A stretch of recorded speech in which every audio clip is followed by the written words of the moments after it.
Vicki Wilkins, the Dean of the School of Public Affairs here at American University, and I want to welcome you to this year's Perlmutter Lecture, and be the first to welcome our esteemed guest, Francine Klagsbrun, and thank you for being here with us this evening. This event is special for several reasons. It reinforces the partnership we have on campus between the School of Public Affairs and our friends in the Center for Israeli Studies. It brings together communities from on and off campus to discuss critical topics. And it provides us the opportunity to pay tribute to our beloved former SPA professor, Amos Perlmutter. Used to be in earlier years, I would get up here and speak about Amos and tell you what I had learned just from the papers that I read about him and from stories that were shared. But tonight, I really wanted you to have a chance to get to know this exceptional faculty member. And so I would like to ask my colleague, Professor Saul Newman, to come up and share stories of Professor Perlmutter with you. Thank you again for being here.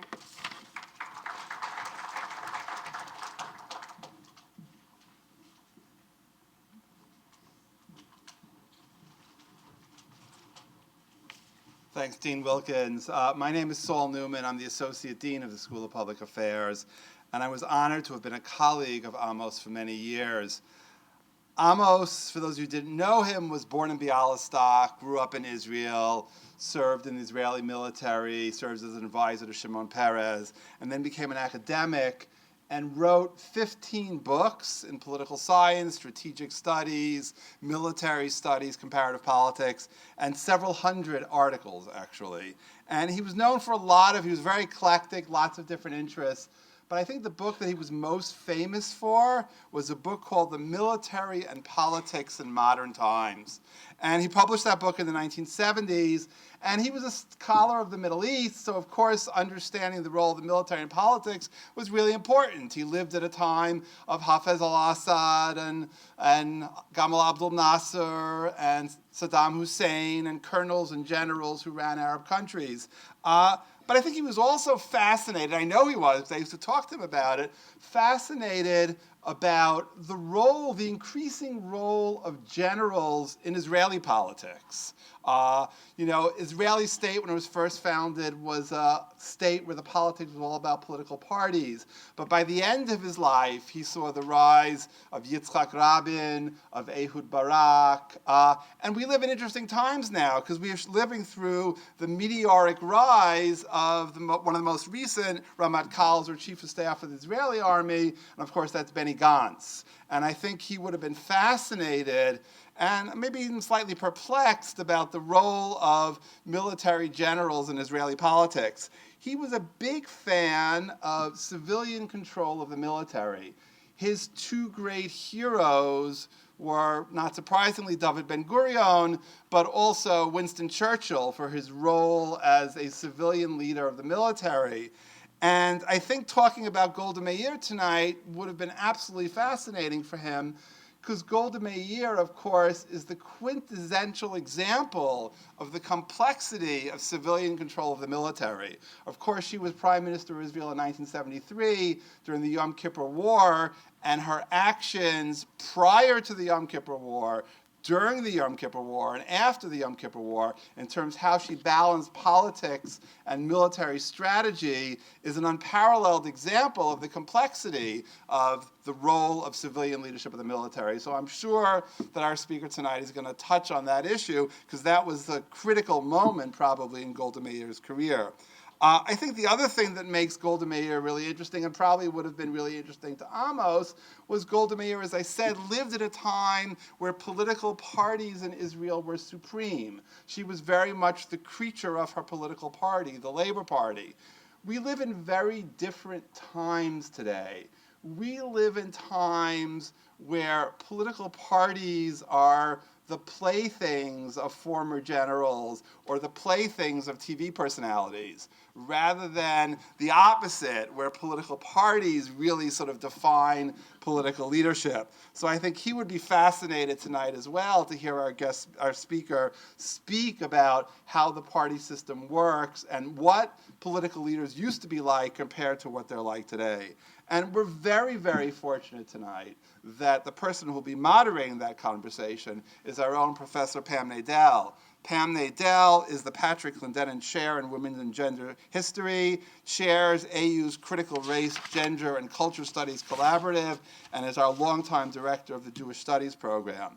Moreover, Professor Nadel is the author of a brand new book that just came out called America's Jewish Women, A History from Colonial Times Today, published by W.W. Norton. So to introduce tonight's speaker, I bring you Professor Pam Nadel.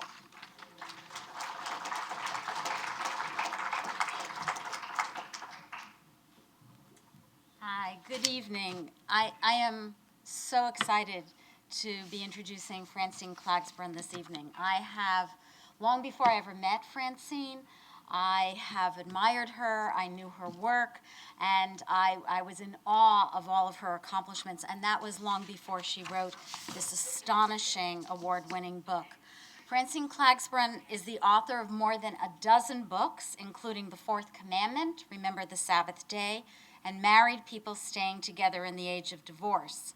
Lioness, which we're going to hear a little bit of tonight because it's a very large book, received the 2017 National Jewish Book Award, Everett Family Foundation Book of the Year. If you know anything about the National Jewish Book Award, there are lots of awards, but the big award, the big book award, is the Everett Family Foundation Book of the Year. You may, maybe the younger people in the audience might remember a best-selling book called Free to Be You and Me, and she edited that, and she's a regular columnist for the Jewish Week, a contributing editor to the Lilith magazine. She's also on the editorial board of Hadassah magazine. Her writing has appeared in the New York Times, the Boston Globe, Newsweek, and Ms. Magazine, and she has joined us today from New York City. Please extend a warm welcome to Francine Klagsbrun.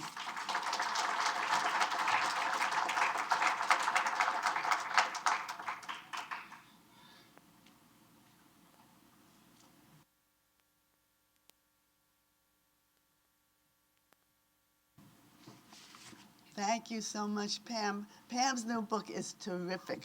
I don't write blurbs unless I really mean it, and I wrote a blurb for this book because I really meant it. So, I hope, are we okay here? Are you okay?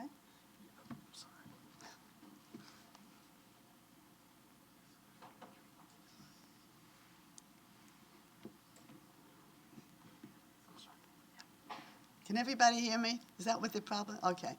I am recovering from a cold, so I hope you will forgive me if I drink more water than ordinarily I would. It stops so often.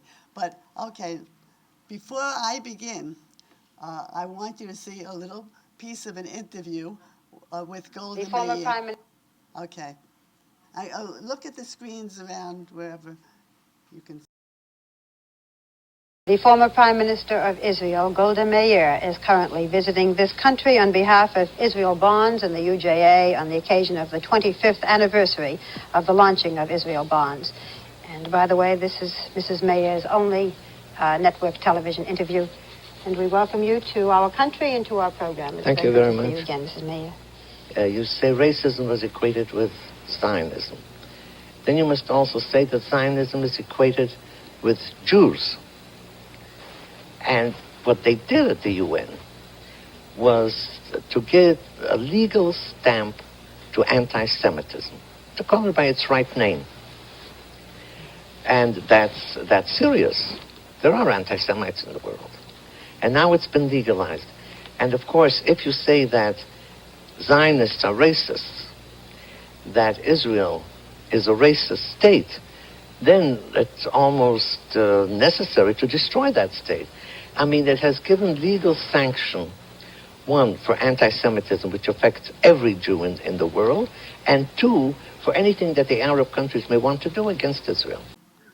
The reason I began with that was an interview in 1976, about some months after the UN passed that Zionism is racism resolution. And the reason I begin with that is that in some ways, Golda's issues were so much still our issues today. we're still dealing with people speaking of Zionism as racism, of speaking of Israel as a racist country, of anti-Zionists in our own Congress. So these issues are very much with us today. Not only that, but today, women power is in a resurgence again. We have so many women now in the Senate and the Congress. Golda, in her own day, was perhaps the most powerful, if not the most, one of the most powerful women in the world. So she's very contemporary in many ways. At the same time, she's part of another generation. In May, we celebrated 120 years since her birth. In December, it was about 40 years since her death. And it's today March 19th. March 17th was the 50th anniversary of Golda becoming Prime Minister of Israel. So it's this combination of then and now I found so intriguing in studying about Golda. I spent almost 10 years studying, writing, researching about Golda Meir. And what did I find? Well, one thing is she was a very, very complex person, much more complicated than that image that you saw on the screen or that you may have remembered from television or your own memories. She was in many ways a bundle of contradictions. She was the ultimate establishment person, the ultimate insider. She had been labor minister, foreign minister, prime minister, an authority in the Histadrut before there was a state. You couldn't get more in than that. And yet, in some ways, in many ways really, she was also an outsider. She was a woman in a world that was dominated and very much of a man's world. She was also a woman who came from the United States. She was born in Kiev, of course, but she came to the United States when she was 8 years old and lived here until she was 23. She was the only one of the founders of the State of Israel who did not leave a country because the Jews were being persecuted. She left a country of opportunity, a land where my grandparents and many of yours came because they could succeed here, they could get ahead. She left it because of her own ideals, but the fact that she came from America and was a woman made her not quite part of that insider group of the founders of Israel. Another contradiction. In many ways, Golda led what we would call a very modern life, a feminist life. She was married. She had illegal abortion in the early years of her marriage. She then was separated from her husband. They didn't ever get a divorce, but they were separated legally for many years. In that sense, she became a single mother, raising her 2 children. She worked throughout her marriage. She had romances. She was a very modern woman in many ways, a very feminist woman, and yet she rejected the feminist movement of the 1970s that I was involved in, and many of you as well. Now, that doesn't mean she didn't care about women. She cared very much about women. When she was labor minister, she literally pushed through against male opposition laws that protected working women, that gave working mothers paid maternity leave, which is something most states don't even have today here in the United States. And then there was a story that she loved to tell. She told it over and over again, so I will tell it to you. In the early years of the state, there had been a series of rapes, of sexual assaults in the large cities. And the legislature, to protect women, wanted to pass a law that would give women curfews so they would not go out at night. You got it. And Golda said, it's the men who are doing the raping. Let them have the curfew. So she cared very much about women, and yet, as I say, she rejected the women's movement of the 1970s. And I would say that I've come to think that there were 2 reasons why she rejected it. One was she was a very ambitious woman. She would never admit to that. She would never say she, actually consciously tried to get ahead, but she did. And she was not satisfied to stay within the women's world. There were women who were really feminists and did very important things as feminists. Probably very few of you know their names. Hannah Chiswick, Ada Maiman, Rachel Yanait. They were women who worked very hard on developing women's agricultural farms in Free State Israel. And today there are women in Israel who are writing biographies of these women. But you all heard of Golda Meir. She got where she wanted to go in that wider world. Beyond that, Golda Meir was a socialist. She could not really talk theory. That wasn't her thing. She wasn't that well educated. But she truly believed that the gap in income should be closed, that there should be equality, that all people should be equal. And she really felt that there should be no need for a separate movement for women, because when socialism really reigned, women would be equal with everybody else. They didn't need a separate movement.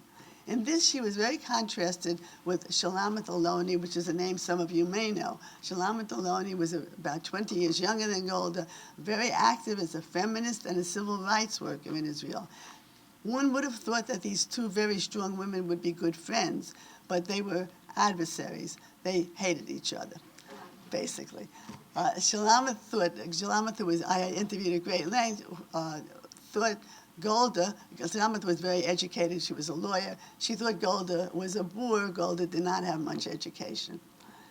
Golda thought Shulamith was bourgeois. Shulamith would say, and Shulamith always told this to everybody, when Shulamith would speak, I this, Golda would say, we don't say I, we say we. Because she believed that society needed to be we, a socialist society. And that was a good part of her opposition to the feminist movement. Another contradiction. Golda presented herself politically as this mother of all the Jewish people, and in many ways as a very maternal, as a Jewish mother type, a Yiddish mama in many ways. And whenever she was interviewed by newspapers, she would speak about her chicken soup recipe. And thousands of people would write in to get that recipe. Her office had it all written up, ready to mail out to anybody who wrote in for it. It's before Passover now, so I will tell you that I put that recipe in my book, but don't bother looking for it because it's really lousy. It's nothing much. So she presented herself in this way and liked that image of herself. But she could be so tough. She could be cruel to people that she didn't like. She could hold a grudge forever. She could be intimidating. I interviewed Yossi Sarid, who had become important in the Meirs party, and he told me that as a young man, he had worked for Golda. And whenever he had to go see her, particularly if he didn't agree with her on something, he would stand in front of the mirror and look himself in the eye and say, you can do it, Yossi, you can do it. And even then, he was intimidated to go see her. She could be intimidating. But perhaps the greatest contradiction in her life and the tragedy of her life is that here in the United States and in many lands around the world, Golda Meir is a revered figure, looked up to and admired, particularly in this day of women accomplishing so much. In her own country, in Israel, she became a controversial figure. And she became controversial for a number of reasons, but very largely, but not completely, but largely. And Saul mentioned the Yom Kippur War. I'm going to speak about that a little bit later, but I will just say she became controversial because of in large measure, because of the Yom Kippur War. Because that war in 1973, Golda was prime minister. The buck stops here, as it were. But because Israel won that war, but it lost 2,600 soldiers, a very large number for Israel. It was taken by surprise by the combined forces of Egypt and Syria, unprepared, and the country was left with a sense of vulnerability that it didn't have before. And as head of the state, Golda was held responsible. And as I say, I will come back to that. But in large measure, those feelings continue today, I think unfairly, but they do continue today. And that's one of the reasons why she is so respected here, but not that respected there. Golda's life itself reads almost like fiction. She was born in Kiev, as I said, in 1898. She had an older sister, Shana, who was 9 years older than she. Between Shana's birth and Golda's birth, her parents gave birth to 4 babies, all of them boys, all of whom died in childhood. So when Golda came, she was very much welcomed by her parents until her younger sister, Tzippi, kind of pushed her aside. But Shana, her older sister, became her mentor, her ideal, sort of a second mother, and Golda followed in Shana's steps. And even later, when Golda became Golda Meir, the famous Golda Meir, and Shana was still Shana, Golda always said that the approval, the feelings, the attitude of Shana mattered more to her than anything. And to get Shana's approval, when Shana was even tougher than Golda, to get Shana's approval was when it meant the world to her. In 1906, the family, Golda's mother and Golda and her 2 sisters came to the United States and settled in Milwaukee, where her father had come before her. And this was something I gave quite a bit of thought to, and particularly in terms of politics. What did it mean that the family settled in the Midwest in Milwaukee and not in New York or Chicago or other big cities where so many of our parents and grandparents settled and came from and lived in? Those cities had dark tenements, very little open space. In Milwaukee, Golda's family was very poor. They lived in the ghetto, the Jewish ghetto of Milwaukee. Nevertheless, Milwaukee was a socialist city. They had a socialist mayor and a socialist administration. Golda had joined the Poale Zion, which was a socialist Zionist party that her sister Shana had been active in. So she was inclined that way, and actually Milwaukee had a strong socialist Zionist party. But the socialism of Milwaukee reinforced her own socialist attitude, and she never got beyond that. She really loved what she learned in Milwaukee and really absorbed that.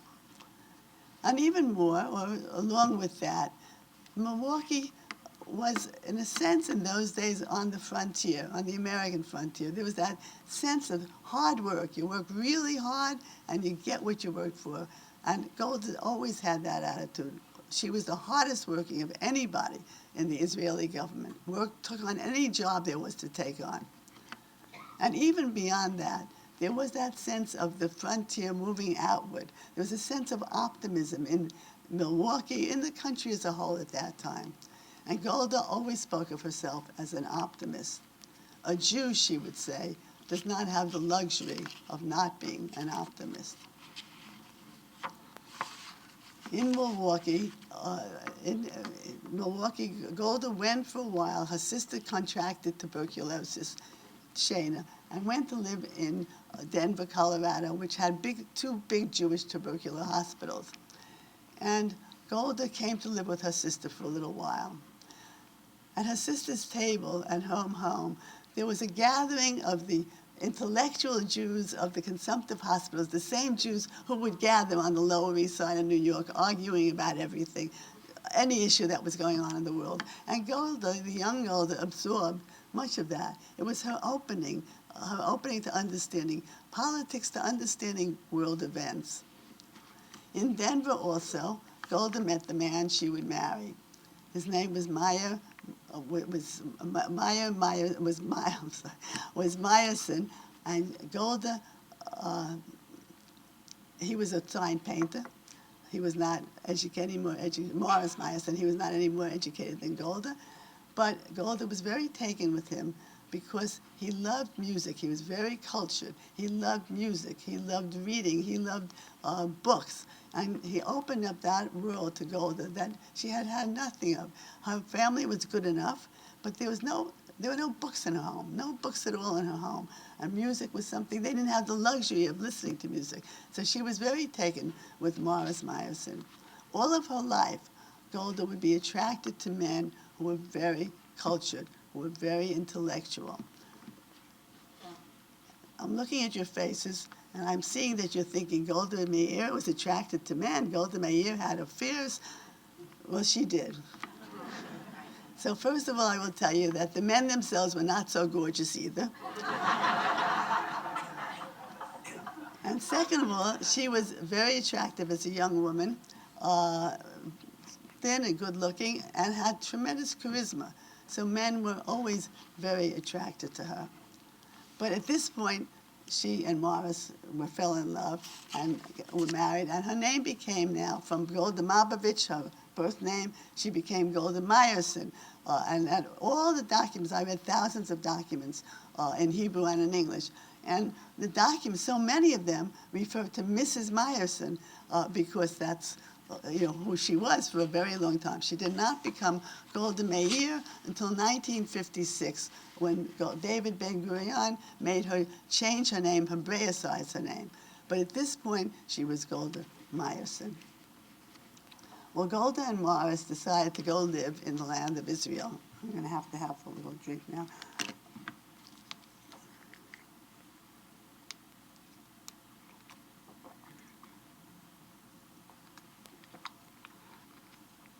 Morris was not a Zionist. Golda was a very committed Zionist. And if he wanted to have her as his wife, he knew he had to go to live with her in Free State Israel, in British-mandated Palestine. And this was something else that I gave quite a bit of thought to. What did these young people know about this land that they were going to?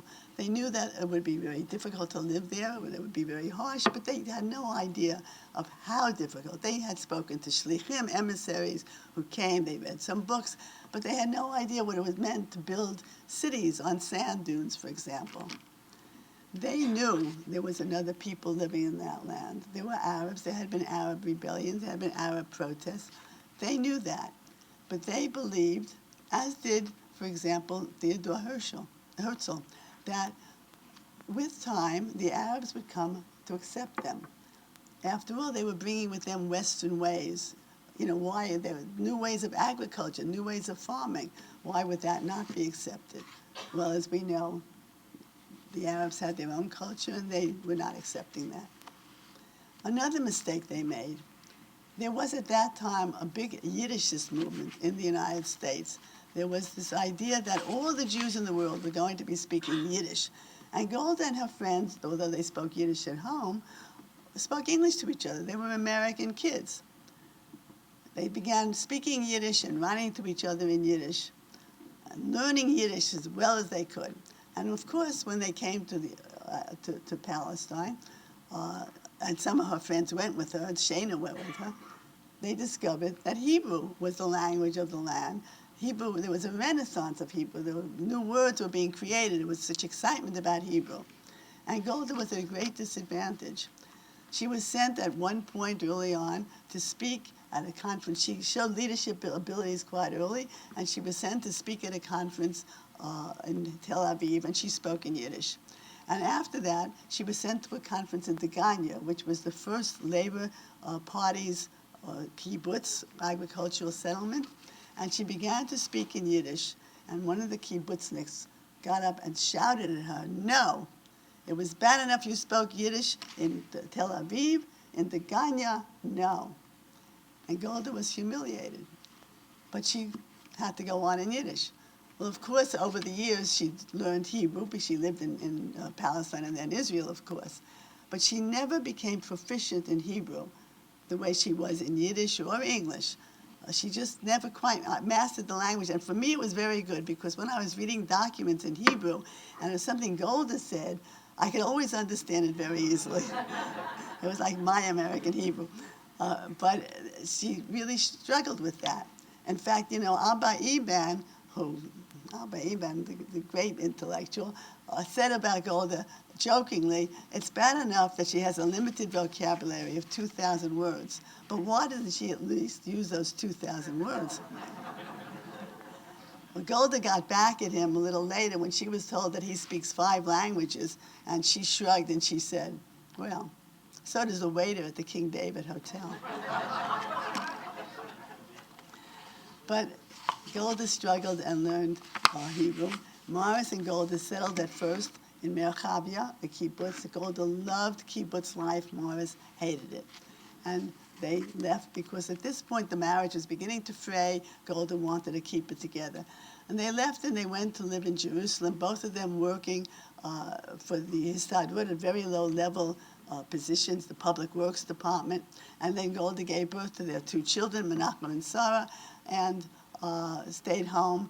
And now they became so poor, so abjectly poor, that Golda took in laundry from the local nursery school, scrubbing diapers, scrubbing sheets, just to make a few extra lira to feed the children.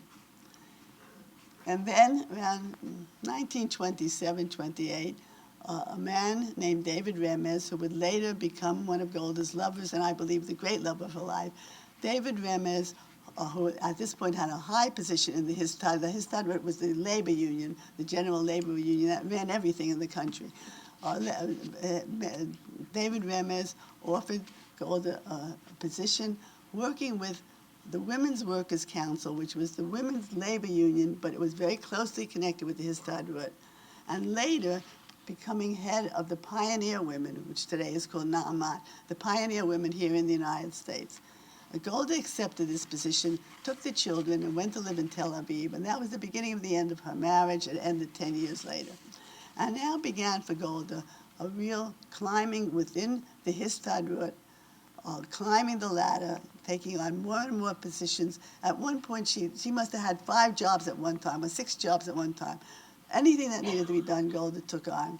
And she also began traveling to raise money into the United States, and then to head the Pioneer Women, to teach them about women in Israel, in Palestine, and to help raise money there.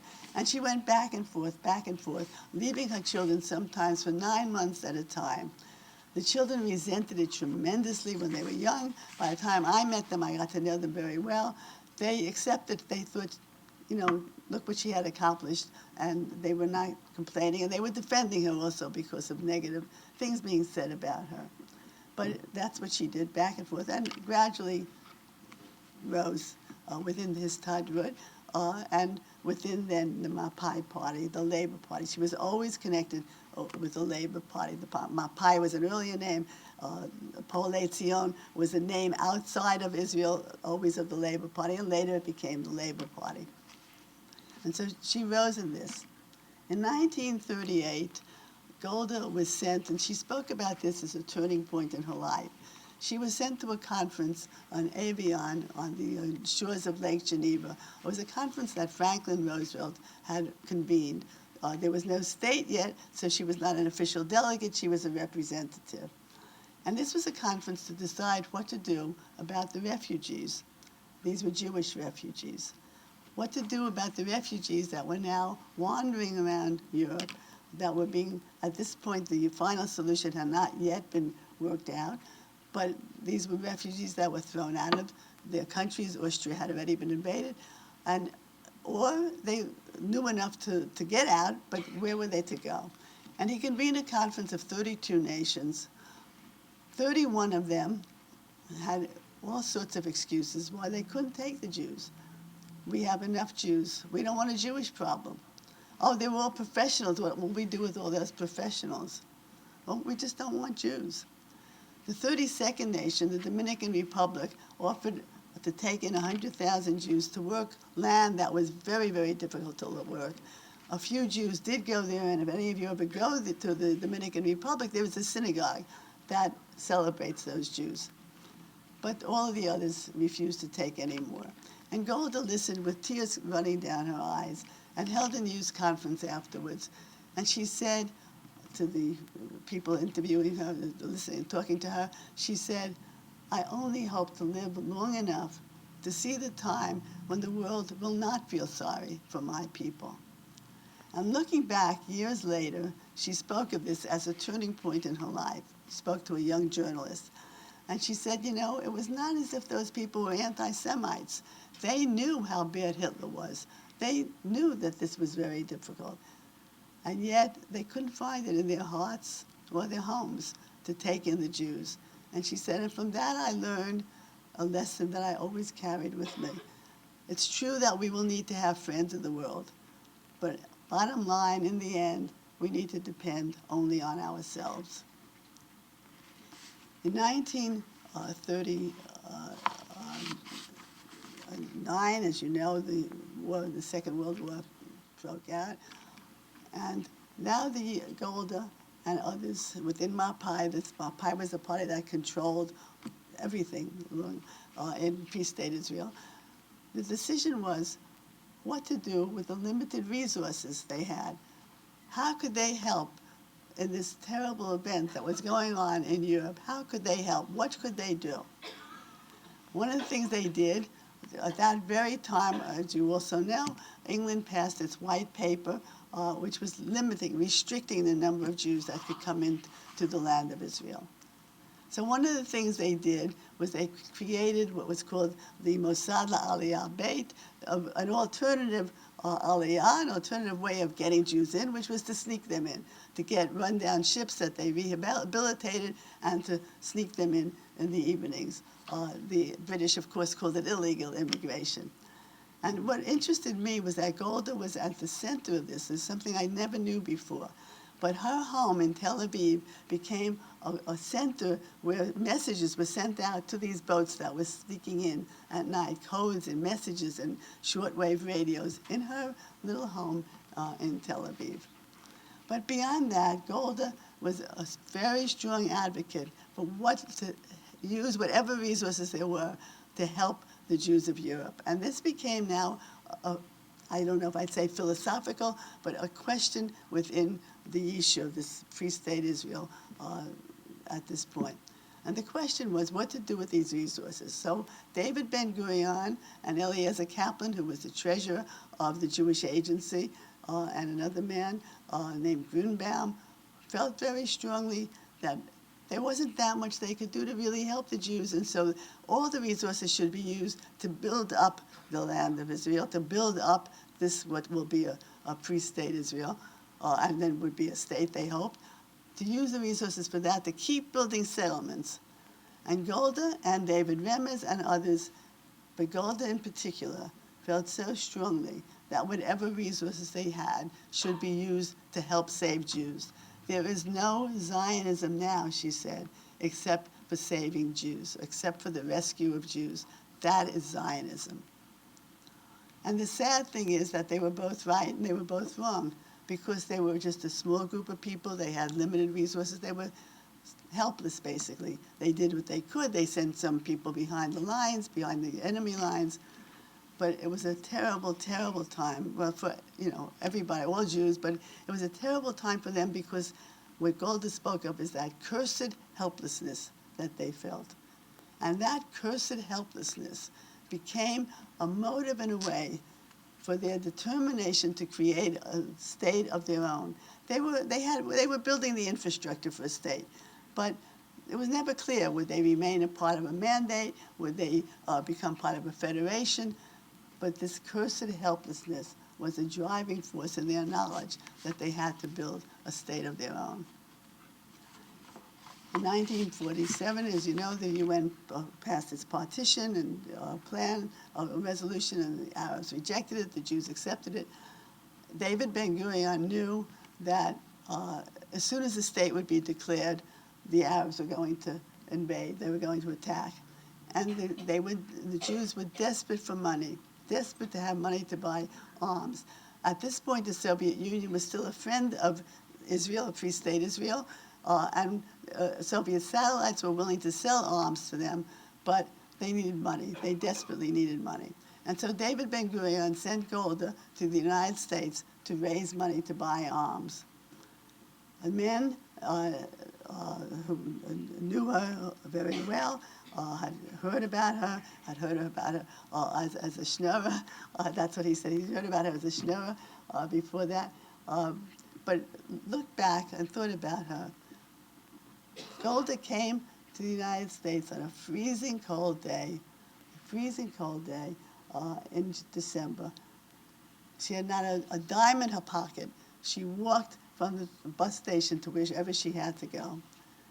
And she said, I want to be on this program that's being taken place in Chicago of well-heeled Jews who are having a luncheon, a UJA Federation luncheon. And I want to be on that program. And so she was put on the program. nobody expected much of her. She described it, she stood in front of these people, her hair back in the bun, as you know her now, but she was a young woman then, not a speck of makeup. Her knees were trembling, she said. Henry Montour, who was the head of UJA Federation at that time, described what happened. She spoke, and she looked at the audience, and she said, "You, American Jews, cannot tell us, or not make the decision for us of whether we will fight or not.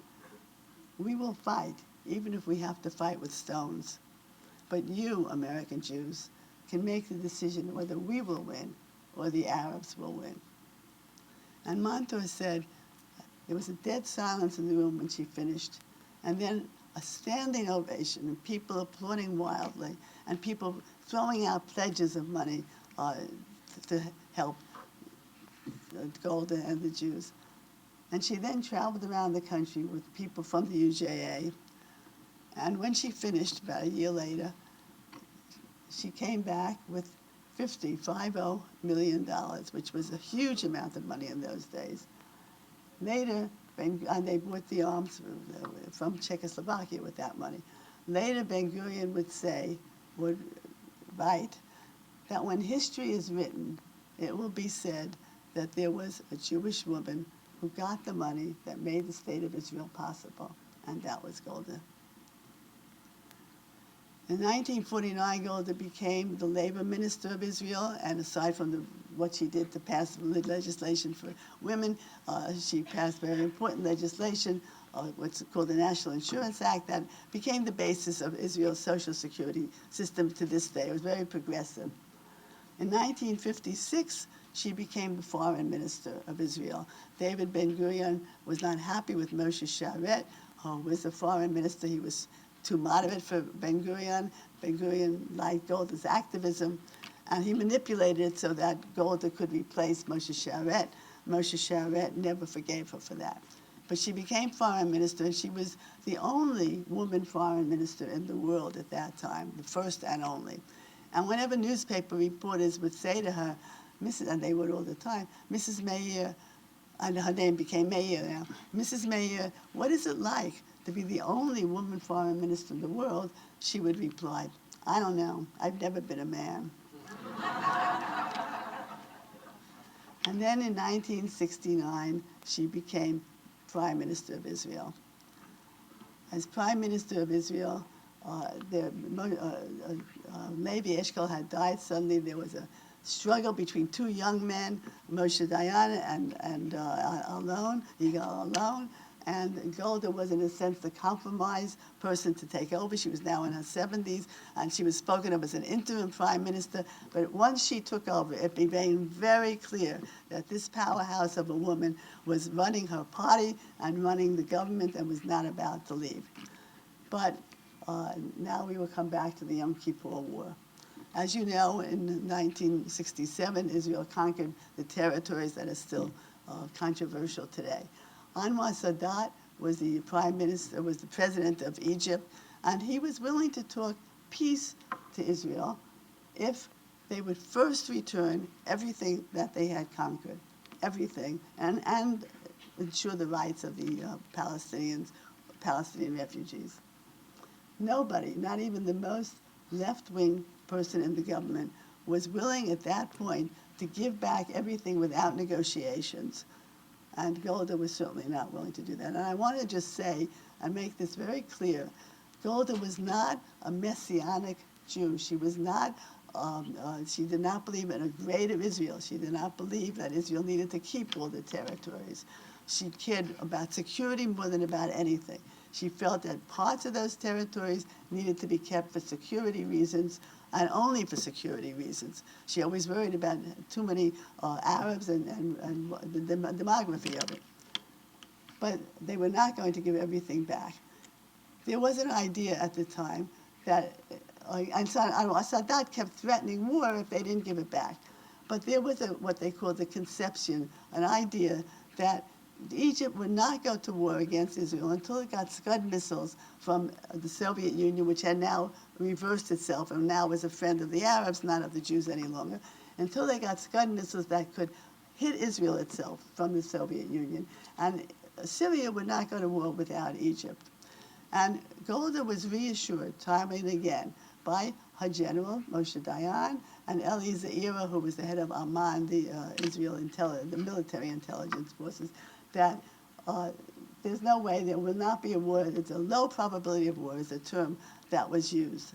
And Golda questioned this many times, and I think many Israelis don't realize, first of all, how many times she questioned this, and second of all, how many times she, which now have come out through documents that were not known, and I found much of this, how many times she tried to make peace beforehand.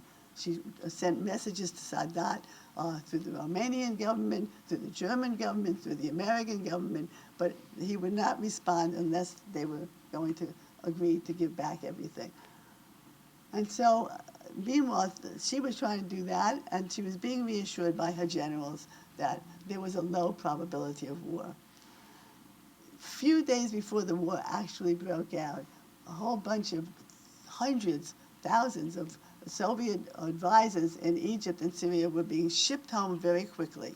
And Golda was worried about, what is this about? Not to worry, maybe they think we're going to strike first. Doesn't mean that there's going to be a war. In her gut, Golda was very concerned about this. And then the war broke out. They were told, they had a spy who told them that the war would break out that day, but it would be at night. The war broke out at 2 o'clock in the afternoon. Israel was unprepared. They had just begun to mobilize their soldiers. The machinery was not in place. And Golda said, all her life she blamed herself, because she said, all my life I followed my own intuition, and when it really mattered, I listened to other people. And she said, I will never again be the person I was before the Yom Kippur War. And she was not that person again. Nevertheless, during the Yom Kippur War, Golda held the nation together when Moshe Dayan, who was shocked at how strong Egypt now was, when Moshe Dayan fell apart completely. Well, as I say, Israel won that war. But there was such a negative feeling in the country about what had happened, and such a sense that of failure, that they had failed to be prepared when they should have been, such a sense of vulnerability. And all these people killed, that Golda was, I'd say hounded, but she was somewhat pushed out of office. Moshe Dayan resigned at first, and then Golda resigned. Before she resigned, she had negotiated with Henry Kissinger, who was now Secretary of State of the United States, who was doing shuttle diplomacy, as many of you might remember. Golda had negotiated with Kissinger to do a separation of troops between Egypt and Israel. It was the beginning of what would become later a peace treaty, but this was the beginning, just a separation of troops. And then when she resigned, before Yitzhak Rabin took over, she negotiated with Kissinger again to do a separation of troops between Syria and Israel, because at this point Israel had actually won the war in many ways. And the negotiations were very difficult because Kissinger did not want Israel to walk off with great conquest as they had in '67. And the negotiations were really difficult, and they were at each other's throats. And at one point, Kissinger looked at Golda and he said, Madam Prime Minister, some of you may have heard this, Madam Prime Minister, I am an American first, a Secretary of State second, and a Jew only last. And Golda said, well, that's okay, Henry. In Hebrew, we read from right to left. So they did do that separation of troops. And that was the beginning of what would become under Rabin, a much better armistice that lasted until very recent times.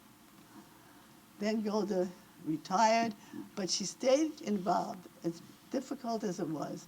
As much as that Yom Kippur War had wiped her out in many ways, she stayed involved. She went back and forth to the United States. She raised money, as she always had. She met with President Ford. She kept involved. And when Sadat came to Israel in 1977 on his historic visit to Israel, she was at the Tamarack to meet him along with Israeli officials. And when she met him, he looked at her and he said, "Mrs. Meir, I have wanted to meet you for a very long time." And she said, "Well, why didn't you come earlier?" And he said the time was not yet ripe. He needed this war to equalize things so that the Arabs would not be bargaining from a humiliating position as they would have been after the '67 war. Golda died in 1978 of lymphoma, which she had been fighting for 15 years. Nobody knew about it, but it was a very serious disease, and she died in 1978. And so, who was this person? Who was she as a political figure, as a leader? She was very flawed in many ways. She, aside from being tough as you could be, she didn't quite understand the Mizrachim, the Jews who came from Arab lands. She was an Ashkenazi Jew, and what she tried to help them, she never quite could get into their heads. And many of them turned to Menachem Begin later and helped defeat the Labour Party, the Israel Labour Party. She certainly did not understand Palestinian nationalism, nor at that time did most people. The Palestinians were spoken of as refugees, even by the UN. And negotiations were done with Egypt, Syria, Lebanon, with the Arab states. Nevertheless, she was a leader. She was a woman of great moral vision and great moral practice, which is something we don't see that much either in Israel or in any country these days. She had very strong beliefs and very strong convictions, and she acted on that. And she helped people achieve what they wanted to achieve because she felt so strongly about it. She loved Israel, and she loved all of the Jewish people. And those were feelings that guided her and that helped guide the country. And now we're going to have a final word from her, and then I will just wrap it up with one sentence. Another piece of an interview.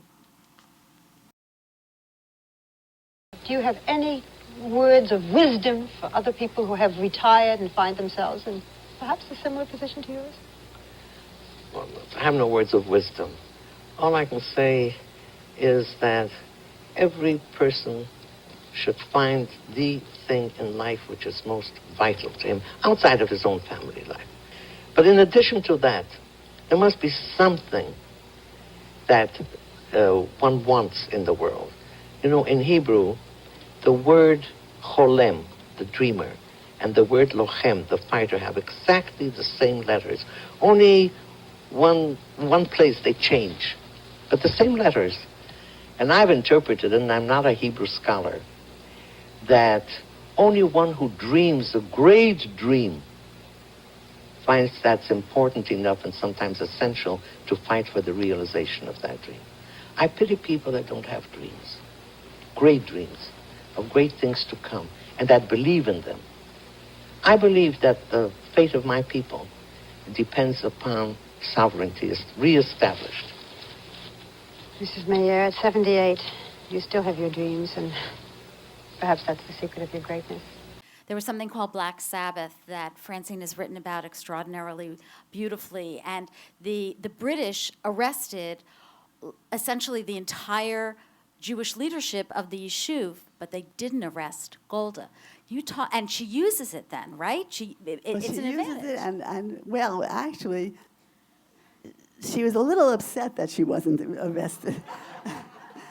And David Ben Gurion's wife, Paula, used to call her up and say, "Golda, you're still home?" And but it was very good for Golda. And even years later, she would make excuses about why she wasn't arrested. But it was very good for her because they arrested everybody who was in power, and she became the acting political head of the Yishuv because there was nobody else, and she was, of course, qualified. But so it worked in her favor. But she did use, the thing about Golda is people think, this woman, whatever, she doesn't look so feminine. She cried. She cried. She did cry, like she loved five hanky movies, but she cried also when it would help to cry. It was just something that she did. And I would say also, she used the language of domestic language, which we associate with women. For example, her closest advisors were called Golda's kitchen. Now, kitchen is a term that is associated, certainly in those days, with women, but she used it so it was her kitchen where you mix up things, but it also was a very powerful kitchen. It was a power term. So she knew how to use it both ways. But I also want to say, when I said that the Yom Kippur War was really the main reason for the negative feelings in Israel today against her, there were also feelings against her as a woman. And a lot of these young men, I mean, when she was in office, everything was okay. It was after she died, some of the young men, like Yossi Sarid and others, who had worked for her and hated working for a woman and hated working for this tough woman, they began writing many negative things about her. And there's, as you well know, the terminology that you might use for a man. A man is, very authoritative. For the woman, she's arrogant. A man is sure of himself, confident. The woman is self-righteous. And a lot of those terms got connected with Golda that I think unfairly. She was no doll. She was one tough woman, but I think unfairly. Yeah, I agree. Should we open it up to questions? Up to you. I Yes, think so. sure, right. There's a question right here. I think they'll bring mics around, so. Thank you very much. One fact caught my attention, and I wonder if you left it out on purpose. If I'm not mistaken, one of the reasons that Golda held back in 1973 was that Nixon had refused to support Israel if Israel took the first blow, if Israel attacked first. So she was obligated to wait. It was not Nixon. It was really Kissinger. What you're talking about is a preemptive strike. They had spoken about a preemptive strike, and she is sometimes blamed that Israel should have done a preemptive strike. Fight before they were attack the other country. So there were two things involved. One is that had happened in '67, and Golda did not want that the world to once again blame Israel for striking first. Secondly, that Kissinger, it was more Kissinger than Nixon, had said, "We will not support you if you strike first." And Golda knew that they would need the support of Israel, of the United States in this battle, and that was the other reason. And I would say there was another reason, and this is something that's not connected with that, but the fact is that Egypt and Syria were prepared for a preemptive strike. I mean, they knew that this time Israel could do that. There were what they call missile shields. When Israel's planes, when the war broke out, went toward Egypt, those missile shields destroyed the planes. So had Israel tried to strike preemptively, it's very questionable whether they would have lost more planes, or they would have lost more, because I think these countries were really more prepared than anyone expected them to be at that point. There's a question here. Oh, yeah, that one there. Thank you. There's a play called Golda's Balcony, and the discussion there was about a nuclear attack. How close did Golda come to releasing Israel's nuclear capacity? Did you find any papers on it? Did you have any thoughts about it? Thank you. Thank you. Did everyone hear the question? Yeah, well, I hate to knock a play that Tova Felcher was wonderful in, but the premise of the play was wrong, and this isn't what happened.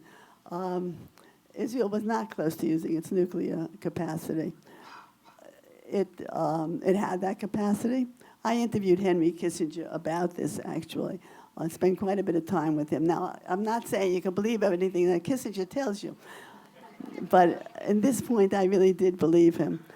For one thing, he said, the question was, in the play, Dinitz, Golda's ambassador, threatens Kissinger that we will use it. And the play is based on a book called The Samson Option. And I think the premise of the book is wrong as well. So Kissinger said, for one thing, they never threatened the United States. If Israel at that point, and even today, is very cagey about its nuclear capacity, and particularly at that point, it's what they called opacity, it's opaque. So if they were to threaten the United States, they would have to openly say, you know, we have the nuclear bomb, and that would open up a whole kettle of fish. It would have to be discussed not just by Kissinger or even Nixon alone, but by the National Security Committee, by all sorts of other things. And the world would now know openly something that Israel, wanted to keep secret. It would put Israel in a very dangerous position. So he said, absolutely not. They never, ever threatened the United States. And he said, you can talk to James Schlesinger if you want to. James Schlesinger was a defense minister, because we didn't get along. So, he might tell you, you ask him, because he'll, even though we didn't get along, he'll agree with me. So I did.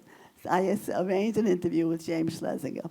And Schlesinger agreed with him. He said there was no way Israel was not threatening the United States. He said, however, it was possible, and he said, to the best of my knowledge, which makes me think he knew because he was the defense secretary, to the best of my knowledge, Moshe Dayan sort of positioned the missiles that they had, the Jericho missile, which could hold nuclear weapons, in a way that Egypt could recognize that these weapons were there, that Israel had this capacity. Because at this point, there was some evidence that the Soviet Union was sending nuclear-directed, I don't know the exact terminology, weapons, beginning to send them to Egypt. And Dayan wanted Egypt to know, you think you're getting these little weapons, from the Soviet Union, we have the real thing. So he may have done that.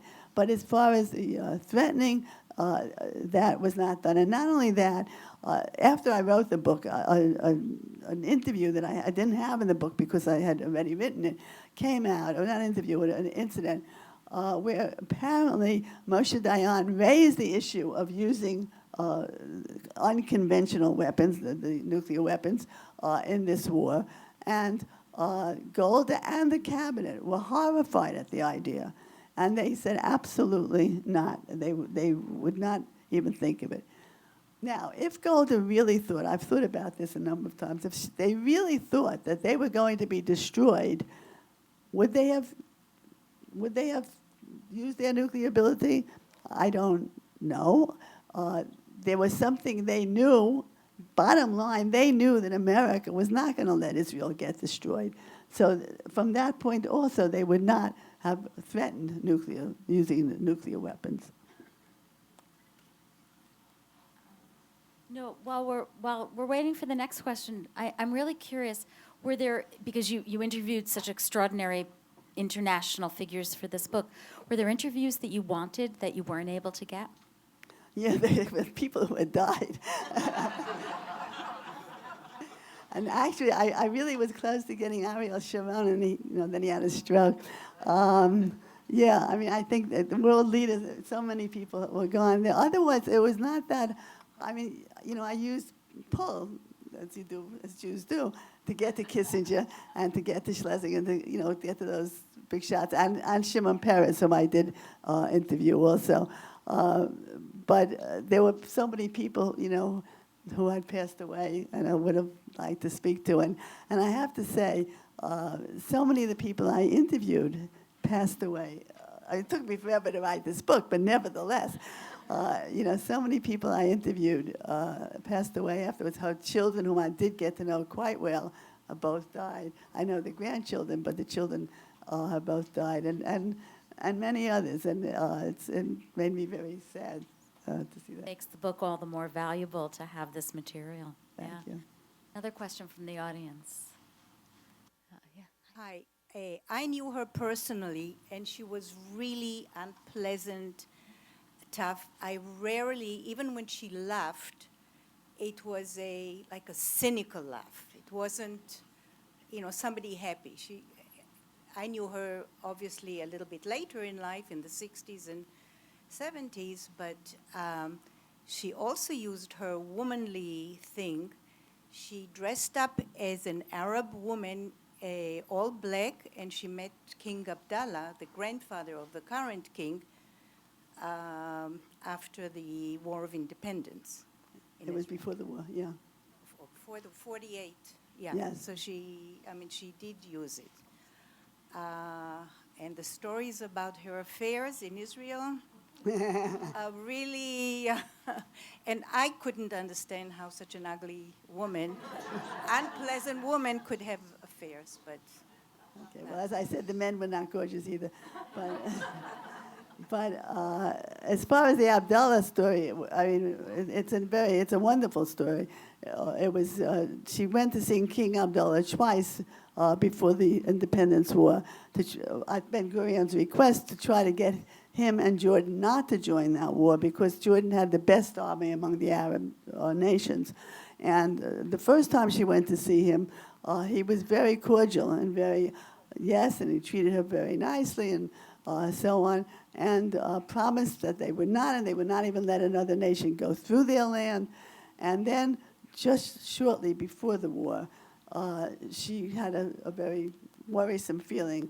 And this time, he didn't want to just meet her openly as he had before that. She got dressed as an Arab woman and went with her, an Arabist in the Israel government, who dressed as her husband, an Arab man, and went secretly to see Abdullah. And this time Abdullah said, well, I was alone then, I was one person then, and now I'm one of five. The other nations and he feared for his own life, and he was assassinated anyway, but he feared for his own life that he couldn't separate himself and do what he had promised to do. He lost a great deal during that war. But I will say this, we talked about her being blamed as a woman. Later, he and some others said, oh, had a man come to see him, this wouldn't have happened. He would have given him. The fact was what he wanted a federation, that Jordan would be at the center of it. And Israel would just wait. They would be part of a larger Arab federation, have autonomy, but a part of a federation. And he said, why are you in such a hurry, Mrs. Mayer? She was Mrs. Myosin then. Why are you in such a hurry, Mrs. Myosin?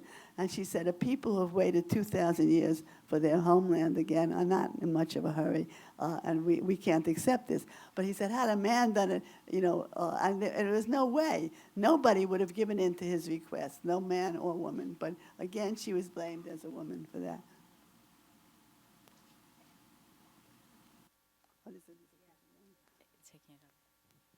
I have two questions. I wonder if you can tell us what happened to Golda's kids.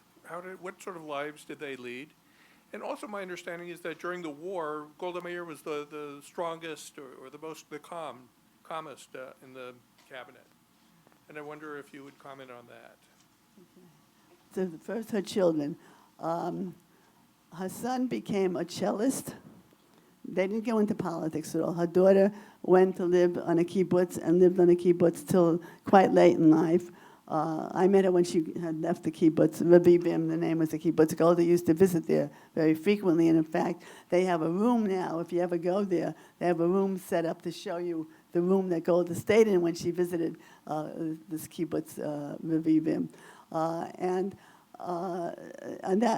the grandchildren also have not gone into politics, any of them. One of them lives here in the United States. He's a math teacher. The others, one is a researcher in Israel, another one is a harpsichordist. So they kind of followed their father or grandfather's ways. None of them, I think when she used to leave them, the children when they were young, it really made a bad impression. And they had a very hard life because of that. But as I say, they came to really admire her later. By the time I met her, you couldn't say one negative word to them about her. I mean, they would really, you couldn't even say she never read a book. What do you mean my mother never read a book? They were very defensive, but they really did admire her. And the second question was about during the Yom Kippur War. First of all, she made very important military decisions, which is not something you expect. You had mentioned about a civilian to be able to make military decisions. And she, they would come to her for military decisions. And for example, when Israel had begun winning the war now, there was a question whether they should send troops to the north to the Golan, to Syria, where the Syrian forces were. They were moving toward Damascus. They were doing very well. Should they send reinforcements there, or should they send them to the south, where they were fighting Egypt?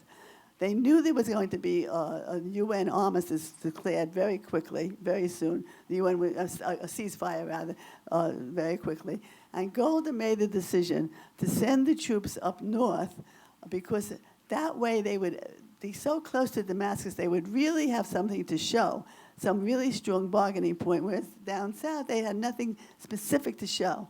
And she made that decision, and it was a very important decision. So that's just one of the kind of decisions that she made. She kept her calm. I mean, during the first 2 days of the war were horrible. It looked like Israel was really losing.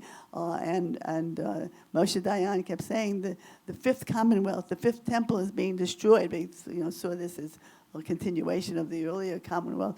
And while Golda was just as terrified, and she later said that on the second day she thought about suicide, although I never believed that Golda Meir would seriously consider suicide. It was so bad. But she kept her calm for the people, and she spoke calmly to the nation, and that helped the nation as a whole.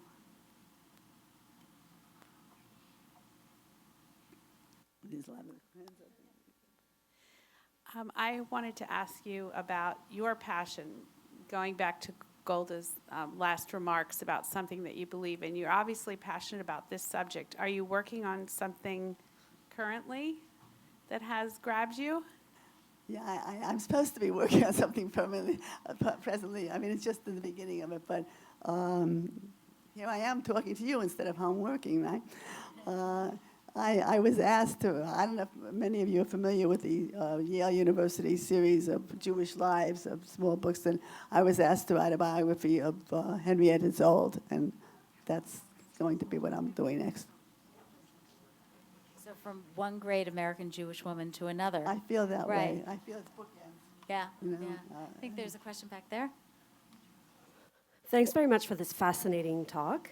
I liked hearing especially about the bits where you talk about the emergence of Golda as a leader. So this very unlikely leader, a female leader, also even as a female leader, someone who's brusque. I'd like to hear maybe a little bit more about how that emergence took place. When did she find her own confidence, or was it always there? When did she find her own voice, or was it always there?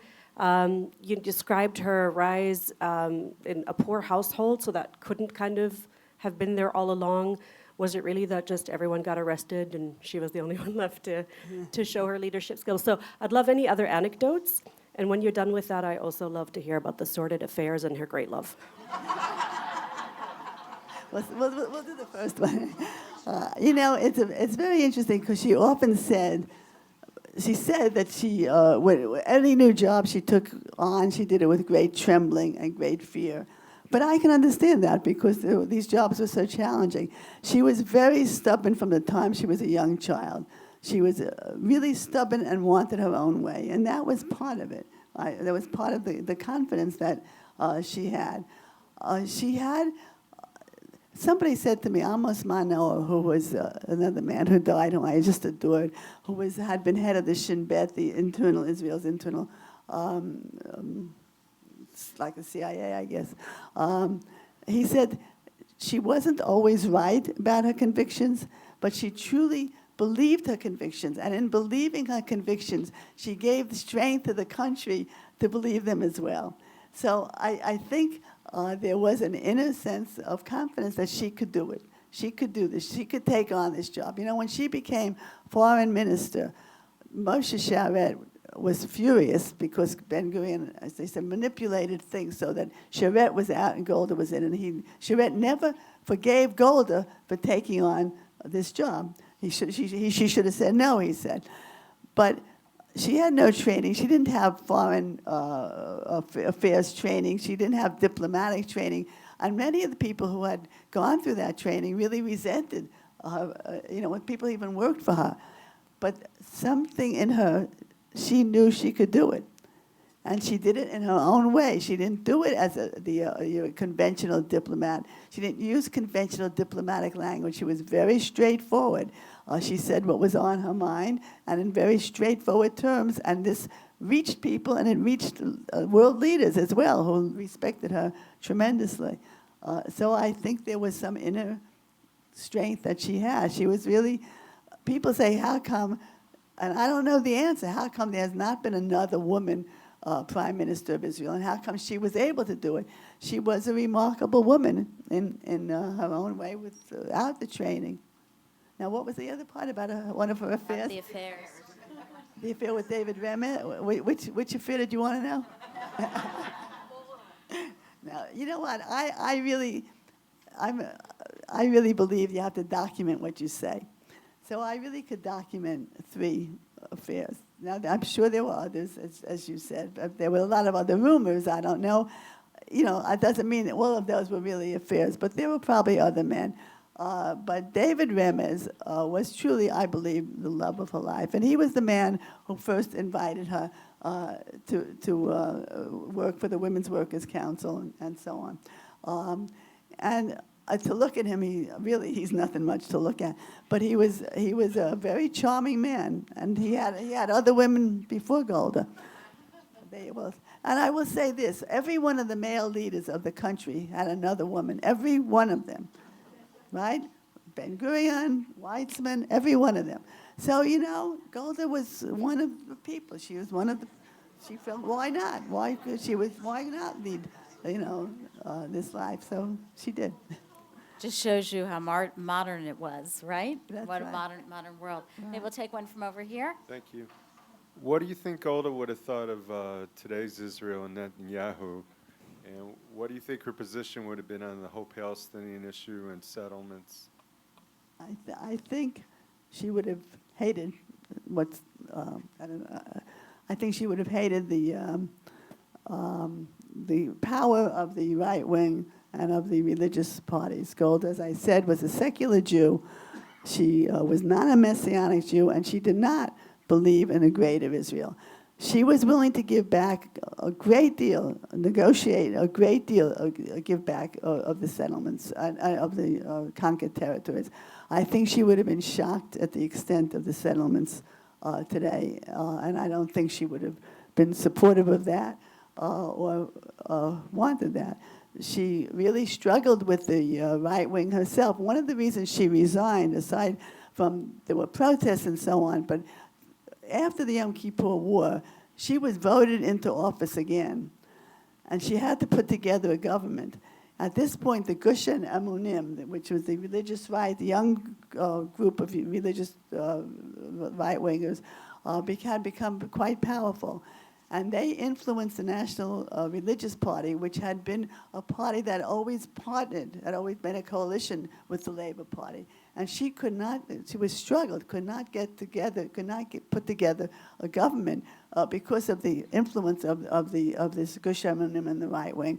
So I don't think she would be happy with the situation today. Maybe over there, a question over there. Thank you. Clearly, going into this book, you had some ideas about Golda Meir, and you did extensive research. I was curious what you found most surprising in your research. Like, what did you learn that you didn't expect or that you didn't know? Well, I have to be honest, I really didn't know very much to begin with. I really didn't. I mean, I went into this book because an editor asked me, and this is the story of my life, and the editors always ask me to do it. An editor asked me to do it. And I knew, I mean, I had this image also, a little bit off the subject, but this image I had edited, as you heard, Free to Be You and Me. Well, I would go to the Meirs office, that's the feminist magazine, and there would be this big poster of Golda. Some of you may remember that poster. It was a big poster of Golda smiling and with the words, of the caption under it, but can she type? Because that was what was expected of women then. So I saw her as, you know, a groundbreaker in that way. But I didn't know that much, so sort of almost everything I learned was surprising to me. Much of what I learned, as I said, about living in Milwaukee, how that influenced her. But I think the thing that maybe surprised me the most was how really smart she was. She was a woman who did not have much education. She had a high school education. That was the most that she had. She never went beyond that. And she was not a great reader. She read a little, but she didn't have time. but she made these military decisions. She made other decisions. She was down to earth in her decisions. She could explain complicated things to the nation that people didn't understand otherwise. She was extremely smart, and I didn't know, I thought of her as this nice sort of Jewish mother, but tough woman and so on. I didn't know how really intelligent she was, and I think that was maybe what surprised me the most.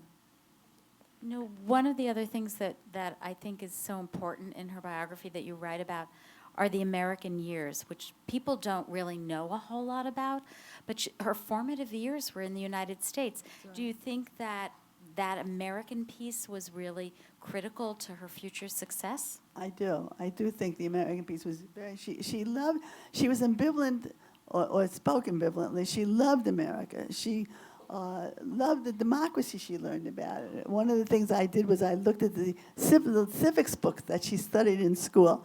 That in those days, nobody was cynical or ironic about patriotism. It was, everybody was patriotic, and our country could do this. And she was very taken with that. She was very taken with the Declaration of Independence when she signed Israel's declaration.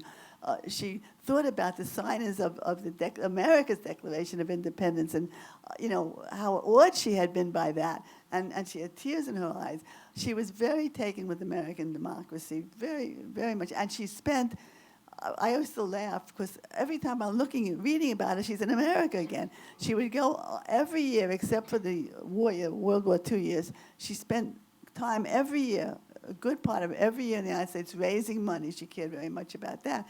She cared about American Jews. But the other side of her was she didn't want the Israelis to want to be Americans. She didn't want Israeli kids, for example, to copy what she saw was negative. During the 60s, when we had the druggies and the flower children.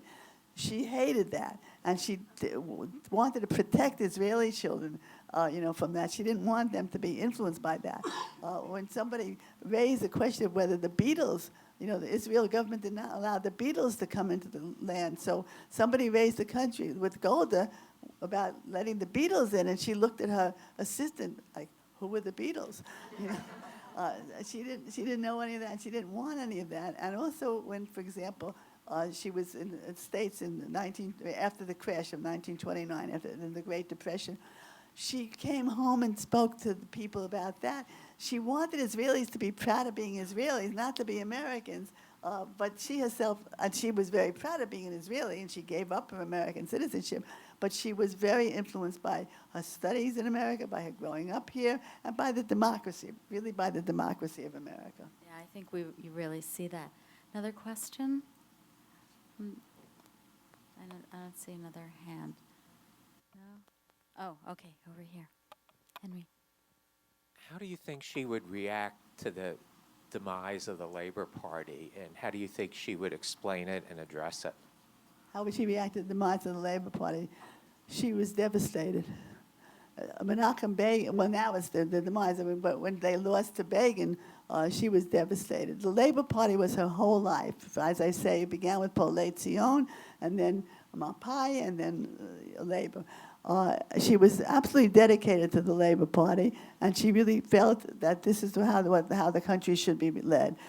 She did not get along with Menachem Begin, did not like Likud, really hated Likud, which is another reason why she would be opposed to Netanyahu. And if she knew today that the Labor Party was, let's hope things change, but that the Labor Party is gone, she would be absolutely devastated. And I find it hard to believe that it would really, from Begin's day on, it really had fallen so low. So before I invite Michael Brenner up to make a few closing remarks, let me say that Francine Klagsbrun will be signing copies of her book right afterwards. And would you please join me in thanking her for an extraordinary